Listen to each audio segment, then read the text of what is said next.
भड़काने वाला नोटिस आया है। सुप्रीम कोर्ट ने वक्फ अधिनियम 1995 को चुनौती देने वाली याचिका पर केंद्र और राज्य सरकार को नोटिस जारी किया है। भारत के मुख्य न्यायाधीश BR गवई और न्यायमूर्ति AG मसीह की पीठ ने दिल्ली के रहने वाले निखिल उपाध्याय की याचिका पर ये नोटिस जारी किया। इसे वकील हरिशंकर जैन और एक अन्य व्यक्ति की समान याचिका के साथ जोड़ दिया गया है। वक्फ अधिनियम में हाल में ही संशोधनों को चुनौती देने वाले रिट याचिकाओं पर सुनवाई करते हुए भारत के मुख्य न्यायाधीश BR गवई और न्यायमूर्ति मसीह की पीठ ने पहले पूछा था कि 1995 के अधिनियम को इतने सालों बाद अब चुनौती क्यों दी जा रही है।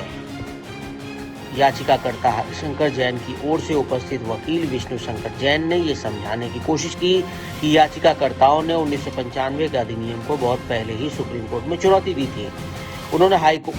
उन्हें हाईकोर्ट जाने के लिए कहा गया था, लेकिन पीठ इससे सहमत नहीं हुई। मंगलवार को भी सुप्रीम कोर्ट की पीठ ने वकील अश्विनी उपाध्याय से पूछा कि उन्हें 1995 के अधिनियम को चुनौती देने वाली याचिकाओं पर अब क्यों विचार करें। इस पर वकील उपाध्याय ने बताया कि पूर्व CJI संजीव खन्ना, जस्टिस संजय कुमार और KV विश्वनाथन की पीठ ने पूर्व CJI खन्ना के रिटायर होने के बाद CJI गवई की अगुवाई वाली पीठ के कार्यभार संभालने से पहले वक्फ 2025 के मामलों की सुनवाई की थी।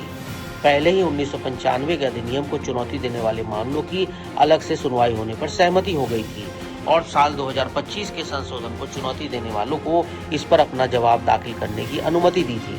केंद्र की ओर से पेश सॉलिसिटर जनरल ऐश्वर्या भाटी ने कहा कि कोर्ट ने 2025 के संशोधन को चुनौती देने वाली याचिकाओं के साथ 1995 के अधिनियम को चुनौती देने वाली याचिका पर सुनवाई की अनुमति नहीं दी है।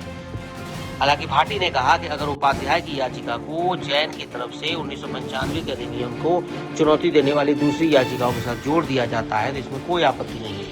वहीं इस बीच all India Muslim personal law board की अगुवाई में औरंगाबाद में वक्फ संशोधन कानून के खिलाफ जनसभा का आयोजन किया गया। इस आयोजन का मकसद था कि सरकार के कथित वक्फ विरोधी नीतियों के खिलाफ विरोध दर्ज कराना। इस जलसे में AIM PLB के नेताओं ने वक्फ संशोधन कानून के खिलाफ अपनी बातें रखी।